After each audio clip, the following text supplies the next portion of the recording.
Ular orqalariga o'girilib, Togri chitxonasiga yo'l oldilar. Yuer xavfsizlik kameralari orqali garbiy hududni kuzatib turgan ekan va tasmalardan birida otasining suratini ko'rib qolibdi. Yaxshiyamki, o'sha yozuvni saqlab qolgan. Ekranda ko'chalar zombilardan to'lib toshgan. Ammo ularning orasida bir o'rta yoshli erkak yomg'ir choponida shunday bemalol yuribdiki, go'yo zombilar uning borligini umuman sezmayotgandek. Yuerning ko'zlari yoshga to'ldi. U ekranga mahkam tikilib qoldi. Xiao Hang va professor Jiang esa bir-biriga qarab qolishdi. Nega zombilar bu odamga tegmayapti? Erkak ko'k plash kiygan, boshiga esa osimlik chirmashganday bir narsa yopishtirib olgan. Yuer otasining surati sekinasta tasvirdan g'oyib bo'layotganini ko'rib, ko'z yoshlarini zo'rga ushlab turdi. Xiao Hang uning yelkasiga qo'lini qo'ydi. Baribir otasi tirik. Bundan ham muhimi, u zombilardan qanday yashirinishni bilgan. Professor Jiang esa taxmin qildi. Yuerning otasi o'zini zombi suyuqligi bilan bulgagan bo'lishi mumkin. Agar shunday bo'lsa, zombilar oljasini hid orqali taniydi. Bu juda qiziqarli topilma, keyingi tadqiqotlarga arziydi. Ammo Yuerning yuzidagi bezovtalikni payqab,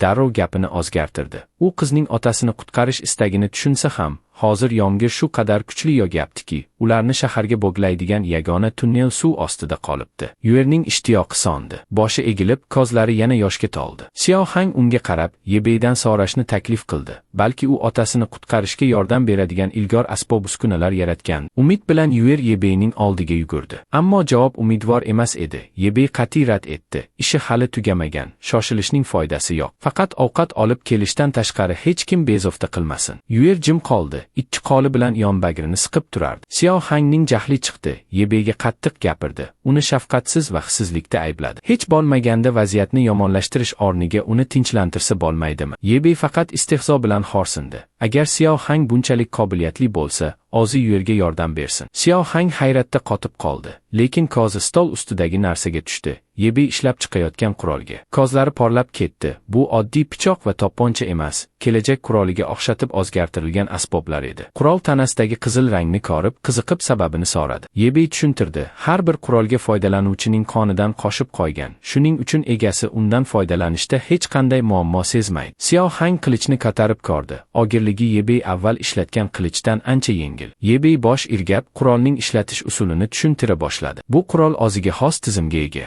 Samarali hujum qilish uchun foydalanuvchi hujum darajasini nazorat qilish kerak. Agar juda kuchsiz bo'lsa, hujum ta'sir qilmaydi. Ammo juda kuchli bo'lsa, foydalanuvchining energiyasi tezda tugab qolishi mumkin. Birinchi qadam, qilichni silkitganda unga energiya singdirilayotganini tasavvur qilish va yorug'lik pardasini yaratish. Xiao Hang ishtiyoq bilan bosh irgab, hammasini eslab qolishiga va'da berdi. Keyin u o'zgartirilgan to'pponchaga o'girildi. Yebey tushuntirishda davom etdi. Bu to'pponchani ishlatish uchun avval energiya va oqdorini to'ldirish kerak. Energiyasiz to'pponchaning kuchi namoyon bo'lmaydi. Bundan tashqari, bu to'pponcha katta o'q otish kuchiga ega bo'lsa-da, oqdorisi cheklangan. Shuning uchun uni faqat favqulodda vaziyatlarda ishlatish ma'qul. Xiao Hang keng tabassum bilan to'pponchaga tikildi. Bu qurol zombilarga qarshi jangda yangi umid bo'lishi mumkin edi. Qizgin ishtiyoq bilan u qilich va to'pponchani olib, tashqariga yugurdi. Sinab ko'rishga sabrsiz edi. Yomg'ir kuchli yog'ayotgan edi, lekin Xiao Hang to'liq ishtiyoq bilan bosh maydonga chiqdi. Qurolini mahkam ushlab, tetikni bosdi. Oq ovozi jaranglab,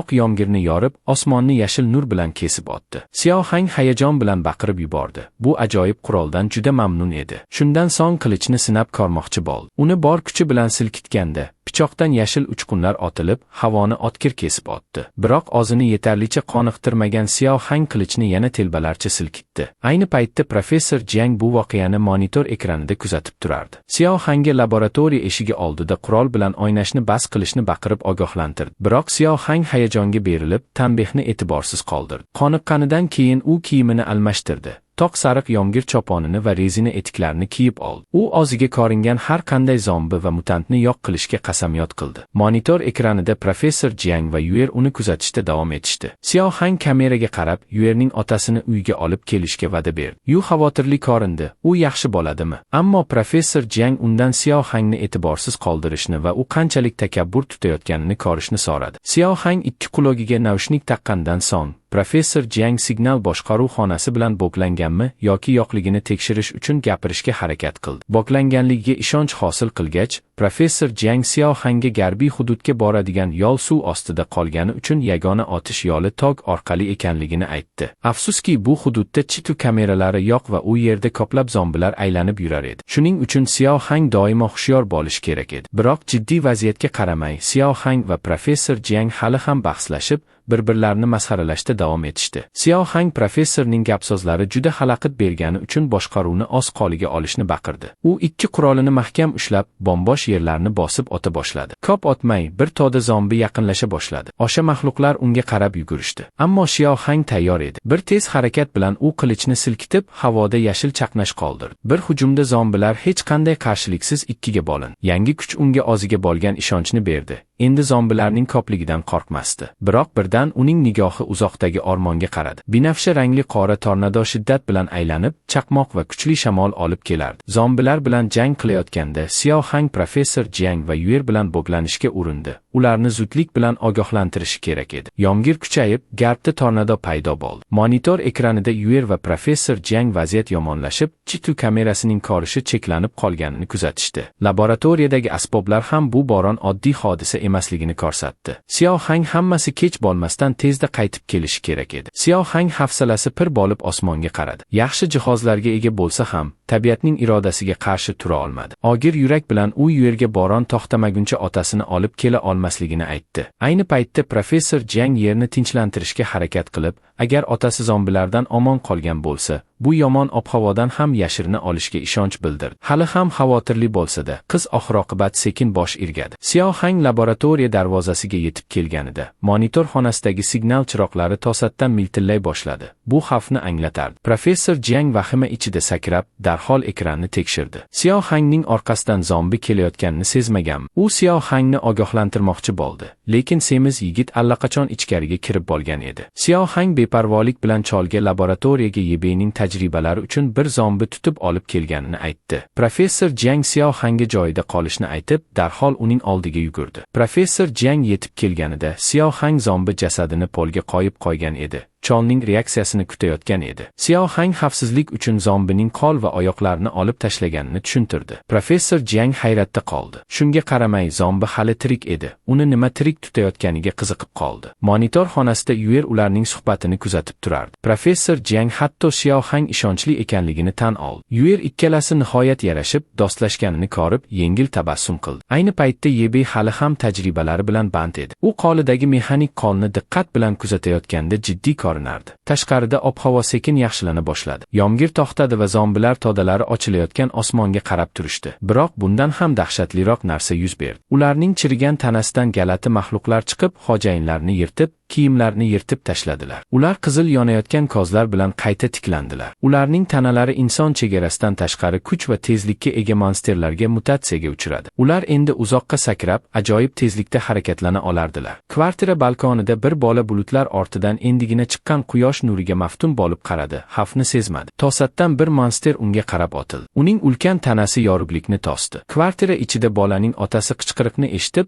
darhol balkonga yugurdi va xotinini vahima bilan chaqirdi. Ammo yetib kelganida, monster allaqachon xona ichida bo'lib, xotini va bolasining tanasini ikki qo'lida ushlab turardi. Erkak qotib qoldi. Koz ongidagi dahshatni tomosha qildi. Boshqa tomondan mutantlar kvartira binosiga chiqishni boshladilar. Ular devorlarda emaklab navbatdagi oljasini ovlayotgan edi. Qavatlardan birida deraza sindi. Mutantlar ichkariga bostirib kirganda 3 ta erkak qotib qolishdi. Ularning qichqirigi aks sado berdi. Undan keyin qochishga urinayotgan vahimali qadamlar eshitildi. Boshqa joyda Yebeyning sinfdoshlari ham qochishga urinib, mutantlardan iloji boricha tezroq qochishdi. Mutantlardan biri ulardan birini deyarli ushlab olganida, sirli bir timsol otilib kelib, mutantni polga urib yubordi. Uning tanasi butunlay oq, boshida shoxlari va kozlari yashil yonardi. Oq mutant keyin yiqilgan mutantning boshidan kichkina sharni chiqarib oldi. Chiqarilgan talabalar faqat hayrat bilan tikila olishdi. Ammo bundan ham hayratlanarlisi, ular oldidagi timsolni tanib olishdi. Oq monster ularning sinfdoshi Ahing edi. Bir binoning tomida ruvosi o'tirib, atrofidagi vaziyatni kuzatardi. Pastda bir to'da zombi go'yo uning nazorati ostida bo'lgandek tartibli harakatlanardi. Uning ikki tomonida ikkita sodiq yordamchi, Polat mutant va Olov mutant turardi. Olov mutant zombilarga hayrat bilan qarab, ular qanday qilib rahbarning buyruqlariga ergashayotganini kuzatdi. Ruosining qo'li binafsha rang nurda porladi. U so'nggi paytlarda his qilgan barcha og'riqlar nihoyat o'z samarasini berayotganini his qildi. Energiya metallini yutib olgan olgandan keyin olgan kuchi haqiqatan ham ajoyib edi. Biroq uning fikri darhol bitta ismga, Yebeyga ogirildi. Polat mutandan yigitning joylashuvini topdimi deb so'radi. Polat mutant ularning maqsadi endi katta laboratoriya ichidagi toklarda yashirinayotganini xabar qildi. O'ziga ishonch bilan u yerga kirib, uni osonlikcha tugatishi mumkinligini aytdi. Biroq Rosi bu fikrni rad etdi. U Yebey bilan oz qoli bilan uchrashmoqchi edi. Faqat shu yo'l bilan uning ko'kragini to'ldirgan nafrat o'chirilishi mumkin edi. Yebey olim uni ziyorat qilishidan oldin azob-uqubatni his qilishi kerak edi. Boshqa joyda Xiao Hang va Yuer qizning otasini qidirish uchun mashina tomon ketayotgan edi.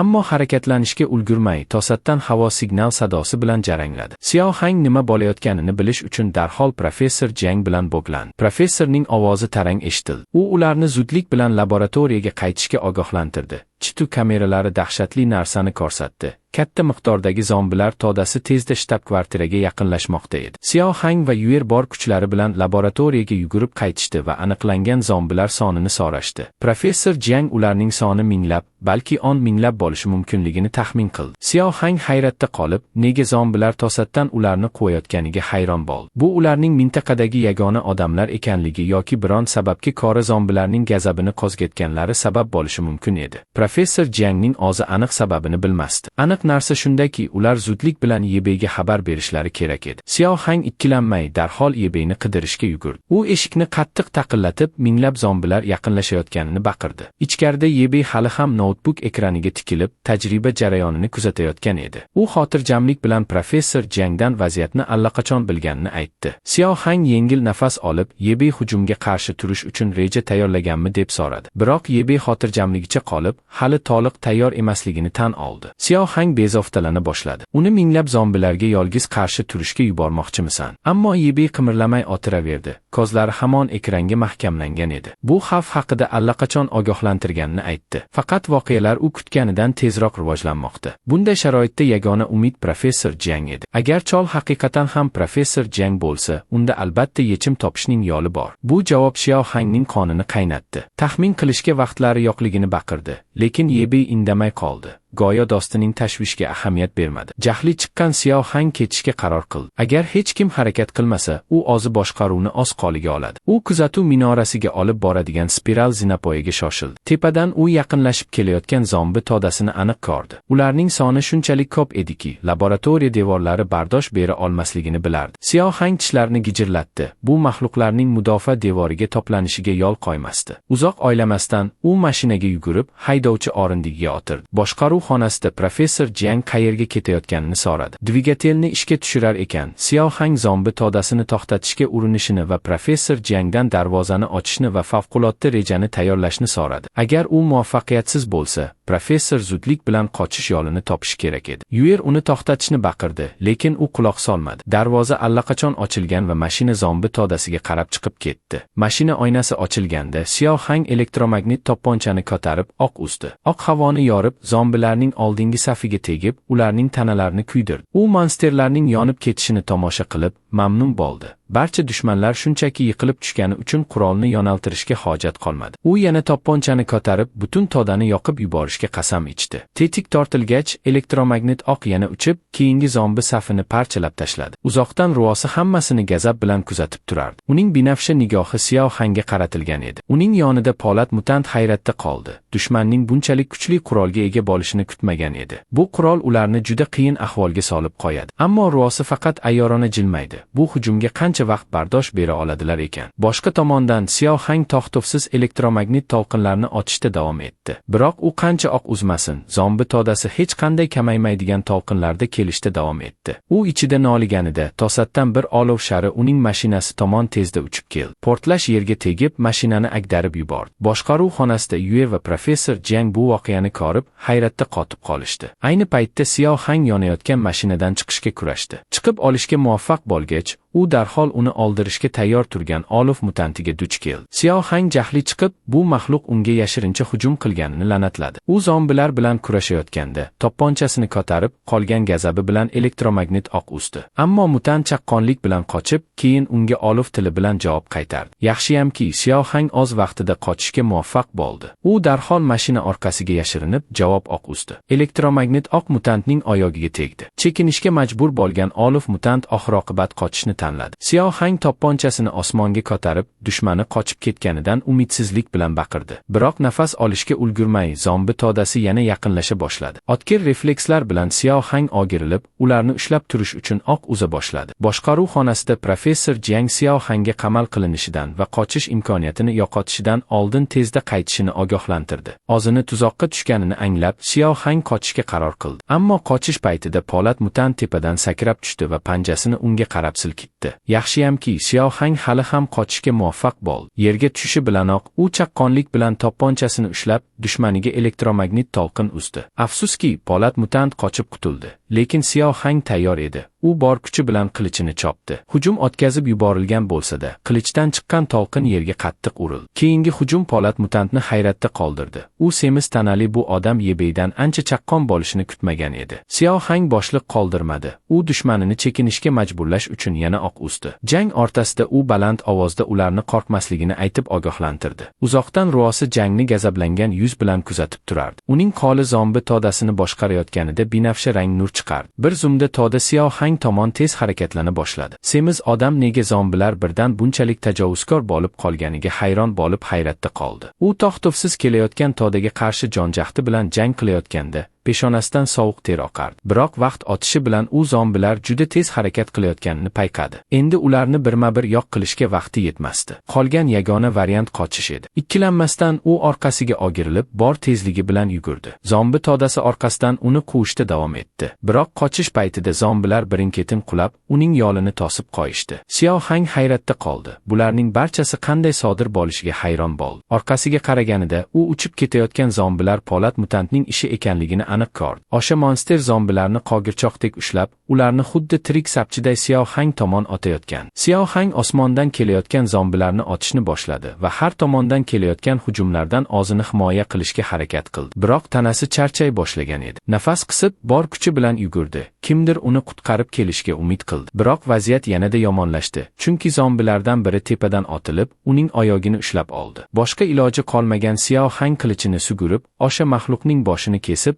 o'zini uning changalidan qutqardi. U yerga o'tirdi, oyogini yoki ulardan birini yo'qotishiga sal qoldi. Ammo tahdid hali tugamagan edi. Zombi to'dasi to'xtovsiz kelishda davom etdi. Vahima uni qamrab ola boshladi. Taslim bo'lib, u to'pponchasini zombi to'dasiga qaratdi va o'yladi. Agar shu qadar yaqin masofadan o'q uzsa, elektromagnit o'qning portlash ta'siriga albatta duchor bo'ladi. Qilichi ham yana silkitish uchun juda og'ir edi. To'satdan hech qanday ogohlantirishsiz, yorqin yashil yorug'lik butun hududni qamrab oldi. Bir zumda energiya to'lqini unga yaqinlashmoqchi bo'lgan zombilarni yo'q qildi. Xiaohang jim qoldi. Hozirgina sodir bo'lgan narsaga ishona olmadi. Atrofidagi zombilar elektromagnit to'lqin bilan yonib ketdi. Uzoqdan Polat mutant yashil to'lqin zombi to'dasini qanday qilib osonlikcha supurib tashlaganiga hayron bo'lib qaradi. Ko'rinishni tosgan chang tusha boshlaganda, Yebeyning timsoli butun tanasini qoplagan mexanik zirhda paydo bo'ldi. Hali to'liq tugallanmagan bo'lsa-da, zirh ta'sirchan ko'rinardi. Xiaohang unga yigit yaratgan ilg'or texnologiyaga hayrat bilan qaradi. Boshqaruv xonasidan professor Jiang va Yu ham hayratlarini yashira olmadilar.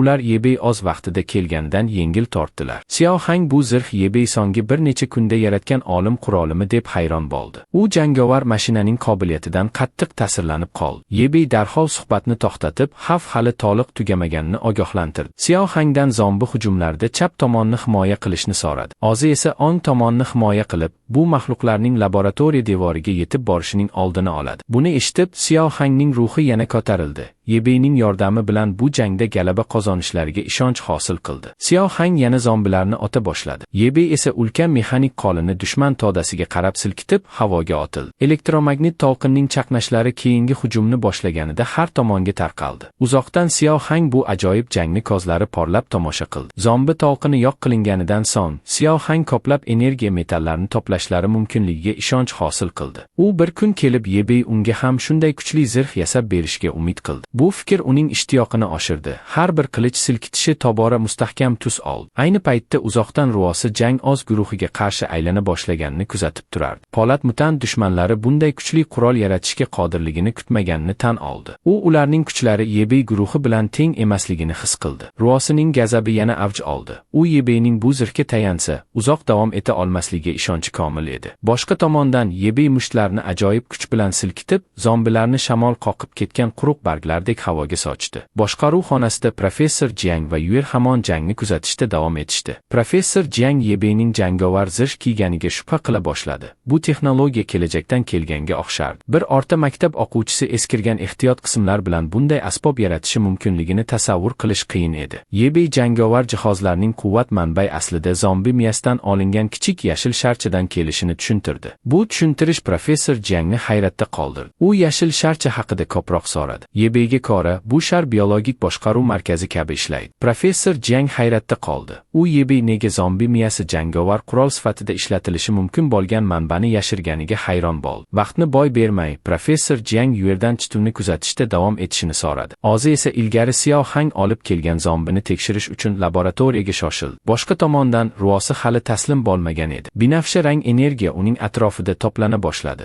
U yuzlab zombilarga Yebega hujum qilishni buyurdi. Bir necha soniya ichida zombi to'lqini boronday bostirib keldi. Buni payqagan Xiao Hang Yebeni ularning soni ortib borayotgani haqida ogohlantirdi. Biroq Yebey undan tashvishlanishni bas qilib, ularni yo'q qilishga e'tibor qaratishni so'radi. Ko'p o'tmay, boshqa tomondan yana bir zombi to'dasi paydo bo'lib, hujumga tayyor turardi. Biroq ular Yebeyga deyarli yetib kelganida, to'satdan katta portlash sodir bo'ldi. Yebey ba'zi zombilar o'zini portlatishga qodirligini payqab, hayratda qoldi. Uzoqdan Ruosi ayyorona jilmayib, Yebeyni yo'q qilishga tayyor bo'lishini ogohlantirdi. Portlashdan keyin portlash yana havoni larzaga keltirdi. Zombi safini vayron qildi va Yebeyni doimiy harakatlanishga majbur qildi. Uzoqdan Olov mutant va Polat mutant hamon jangni kuzatib turishdi. Olov mutant bu jang xudolarning jangiga o'xshab, ular aralasha olmaydigan narsa ekanligini goldiradi. Polat mutant buni boshidanoq taxmin qilgan edi. Ruosi tanasi va kuchini tubdan o'zgartirgan 7 ta energiya metallini yutib yuborgan edi. O'shanda Ruosining tanasi doimo yirtilib,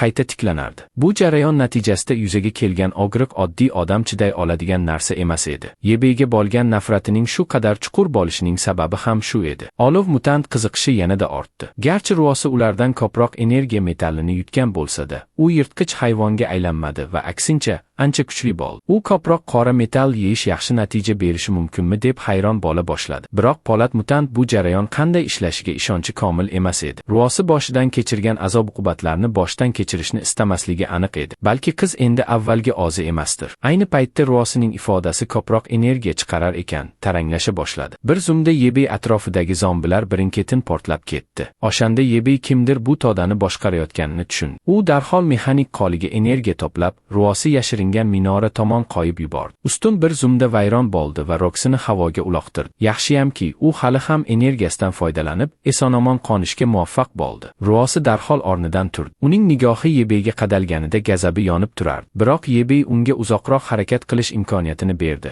U mexanik qolini ko'tarib, to'g'ri unga qarab uchayotgan elektromagnit to'lqinni qo'yib yubordi. Bu tahdidni payqagan Ruosi shoshib zombi to'dasiga uni himoya qilishni buyurdi. Bir zumda o'sha zombilar izsiz yonib ketdi. Shu bilan birga Yebey mexanik qolini Ruosi tomon silkitib, oldinga otildi. Afsuski, qiz yon tomonga qochishga muvaffaq bo'ldi. Ammo Yebey yana elektromagnit to'lqin otib, Roksini butun kuchini himoyaga sarflashga majbur qildi. Biroq hujum juda kuchli edi. Oxir-oqibat uning tanasi Yebeyning mexanik qoli tomonidan ushlanib, keyin yerga qattiq urildi. Yebey mexanik qoli bilan kuchsiz holatdagi Roksini mahkam ushladi. Qat'iy ohangda qizning tanasi oqlarga bardosh bera olganligi uchun qancha qora metall iste'mol qilganini so'radi. Ammo Ruosi jim qoldi. Javob berish o'rniga u kaftida yana energiya to'play boshladi. Yebey darhol mexanik oyog'i bilan Roksining tanasini bosdi. Qizning chinqirigi keskin jaranglab, tobora keskinlashgan havoni teshib o'tdi. Nafrat bilan to'la ohangda Yebey avvalgi hayotida qolini Ruosi tufayli yo'qotganini va endi qiz buning evazini to'lashi kerakligini aytdi. Shu paytda Polat mutant Roksini qutqarish uchun ular tomon otildi. Yebey chaqqonlik bilan mexanik qolini nishonga olib, mutantga elektromagnit to'lqin qo'yib yubordi. Afsuski, mutant tezroq harakat qilib,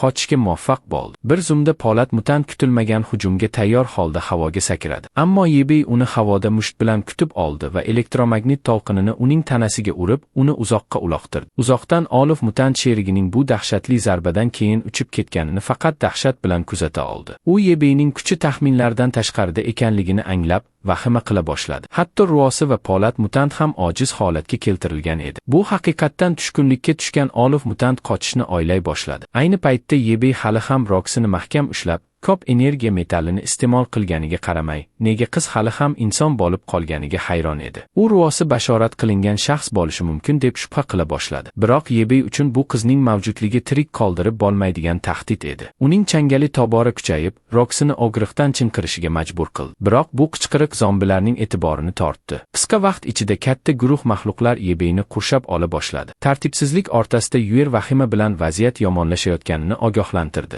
Shtab-kvartira atrofidagi zombilar soni ortib, Xiaohang asosiy darvozani himoya qilishda ojiz qoldi. Ulardan ba'zilari hatto ichkariga kirishga muvaffaq bo'lishdi. Uzoq sukutdan so'ng, ruosi nihoyat ohista kuldi. Kamsituvchi ohangda u ularning hech biri omon qolmasligini aytdi. Oxir-oqibat hammasi zombiga aylanib, unga bo'ysunadi. Biroq vaziyat tezda nazoratdan chiqib ketdi, chunki ba'zi zombilar mutatsiyaga uchrab, ancha kuchayib ketdi. Bu tahdidni payqagan Yebey darhol Roksining tanasini zombi todasining o'rtasiga uloqtirdi. Keyin ikkala mexanik qo'lini ko'tarib, bir vaqtning o'zida o'nlab zombilarni kuydirgan elektromagnit to'lqinni qo'yib yubordi. Vaqtni boy bermay, Yebey darhol asosiy darvozaga yordam berish uchun o'girildi. Ayni paytda Xiaohang to'pponchasining o'qlari tugab borayotganidan vahima ichida edi. U darhol qilichini sugurib, yaqinlashgan zombilarni chopa boshladi. Biroq bu joy oliklarning to'liq nazorati ostiga olinganini ko'rib, umidsizlik uni qamrab oldi. To'satdan mutatsiyaga uchragan zombi unga qarab yugurdi. Xiaohang bu hujumni ikki qo'li bilan ushlab turdi.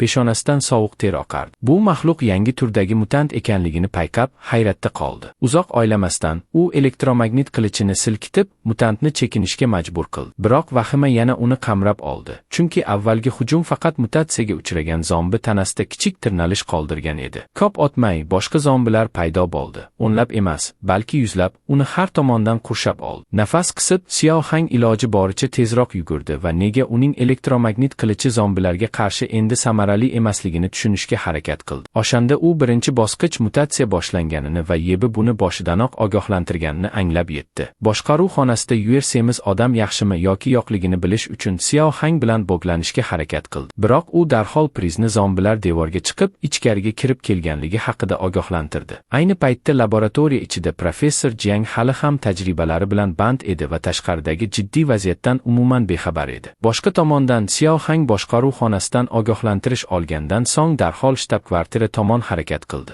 Ammo atrofni aylanib chiqqanidan so'ng barcha kirish yo'llari zombi bilan to'lib ketganini ko'rdi. To'satdan orqa tomondan Yebi mexanik qo'lini uzatib, Xiaohangni qurshovdan olib chiqdi. Xiaohang Yebi oz vaqtida yetib kelganidan xursand bo'lib, uni haqiqatan ham uchib olib keta oladimi deb so'radi. Yebi darhol rad etdi. U uchmaydi, faqat sakraydi. Uning maqsadi faqat bitta, Xiaohangni ichki hududga olib borish va ichkariga kirgan zombilarni yo'q qilishda unga yordam berish. Yetib borgach, Yebi Xiaohangni tushirdi va unga ba'zi zombilar bir darajali mutatsiyaga uchraganligini aytdi. Ularning terisi endi qattiqroq, lekin ularni takroriy hujumlar bilan hali ham yengish mumkin. Muammo shundaki, ular odatdagidan chaqqonroq. Shuning uchun Xiaohang ko'proq hushyor bo'lish kerak. Charchagan Xiaohang nihoyat nafasini tartibga solish uchun bir oz o'tirdi. U faqat Yebi shtab-kvartira devori tashqarisidagi zombilarni tezda tozalashiga umid qilishi mumkin edi. Vaqtni boy bermay, Yebi asosiy darvoza ustuniga sakrab chiqdi. Ikki mexanik qo'li bilan u zombilarni mudofaa devoridan uzoqlashtirish uchun elektromagnit to'lqin qo'yib yubordi. Ayni paytda devor yonida o'tirgan Xiaohang tomoqi quriganligi uchun yerga suv so'rab bog'lanish bilan band edi. U orqasidan bir necha zombi devorga chiqib kelganini sezmadi. Orqa tomondan shovqin uni darhol ogohlantirdi. U o'girilib qarasa, mutatsiyaga uchragan zombilardan biri tezda unga yaqinlashayotganini ko'rdi. Tezkor reflekslar bilan u qilichini sugurib, o'sha monsterning tanasiga sanchdi. Uni yerga tepdi.